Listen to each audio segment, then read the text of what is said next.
Social media का सबसे बड़ा प्लेटफॉर्म माना जाता है फेसबुक। दुनिया भर में इसके करीब 100 करोड़ यूजर हैं, जिसमें से 40% यानी कि 40 करोड़ यूजर भारत में हैं। तो फेसबुक ये दावा कर रहा है कि वो लगातार हेट स्पीच पर कार्रवाई कर रहा है। जो आपत्तिजनक पोस्ट होती हैं, हेट स्पीच वाली पोस्ट होती हैं फेसबुक पर, वो उसको लगातार हटा रहा है।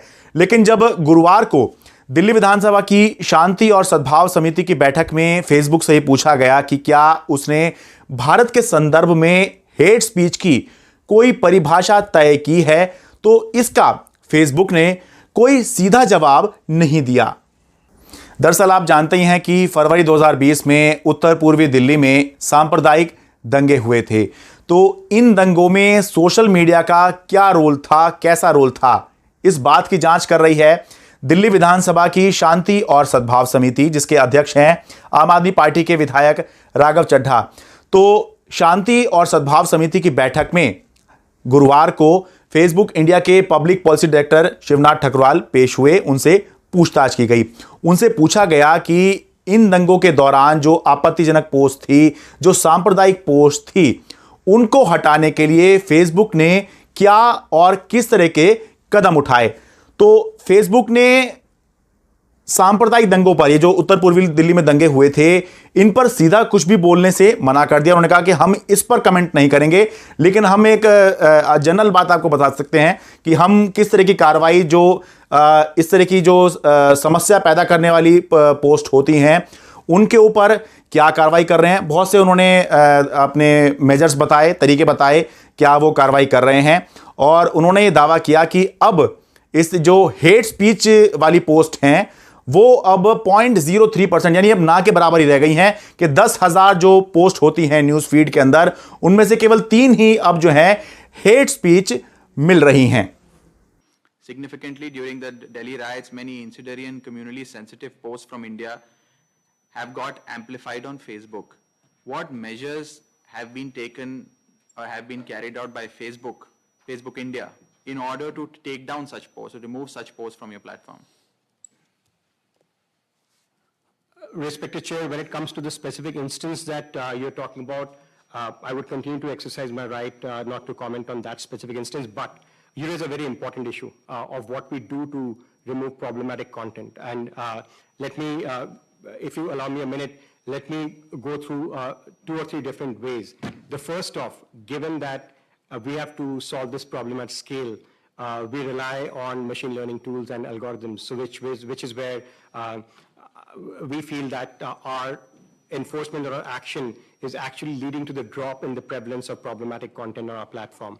As I said, the latest data shows that problematic content on our platform, or hate speech content on our platform, is down to 0.03%. In 10,000 pieces of content that you may come across in your news feed, you will have only 3 problematic pieces of content. That's one.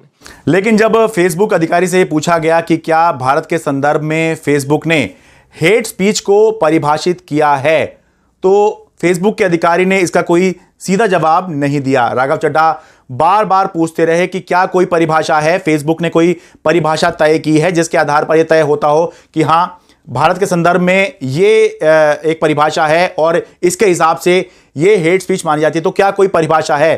तो बार बार पूछने के बावजूद भी Facebook के अधिकारी ने इसका कोई सीधा जवाब नहीं दिया। Have you specifically defined hate speech for India? It could be a narrow definition, it could be an exhaustive definition, but has Facebook India or Facebook INC defined hate speech qua India? Respected Chairperson, our community standards is a global document. We believe hate speech definitions apply uniformly across the world. And whenever there are local considerations, we would take that into account, as I just gave a specific example. Beyond that, when hate speech issues, when in our consultation with civil society organizations are put across to us, we do take those inputs on board, not just through our definitions, which are ever evolving, but also through the content policies that we have to make sure that we are not missing anything really big on any I'm sorry, I'm not able to it's a simple yes or no. Is there a specific definition of hate speech in the Indian context? It's a yes. I understand there are community standards. I also understand that, it could not be a static exercise. It keeps on evolving. All that is very well. But do you have a specific definition of hate speech for India? The hate speech definition in the community standards is applicable to India as well. So there is a specific definition. Hate speech is a part of our community standards, and those definitions apply to No, India. there is, Mr. Tukral, what could be hate speech in the US may not be hate speech in India, right? It is in that context that I'm asking, is there a specific definition of hate speech for India? We believe the hate speech definition that we have in the community standards is For all jurisdictions? is ensuring that it takes care of the issues in India, sir. I'm happy to share it with you, and then I'll leave it to the committee's judgment. Facebook दुनिया की एक बहुत बड़ी company है, एक बहुत बड़ा social media platform है। बेशक इसके अपने ग्लोबल कम्युनिटी स्टैंडर्ड्स हो सकते हैं जिसके आधार पर ये दुनिया के अलग अलग देशों में काम करता है और कोई आपत्तिजनक पोस्ट आती हैं तो उसके ऊपर कार्रवाई भी करता है। लेकिन देश, राज्य, इलाका, माहौल के हिसाब से हेट स्पीच के मायने अलग अलग हो सकते हैं। ऐसे में कौन सी स्पीच या कौन सी पोस्ट हेट स्पीच के दायरे में आएगी या हेट स्पीच के एक श्रेणी में आएगी, या फिर कौन सी जो पोस्ट है वो फ्री स्पीच के दायरे में आएगी, ये कैसे तय होगा, ये सोचने वाली बात है और इस पर ही चर्चा चल रही है। मैं शरद शर्मा, एनडीटीवी इंडिया।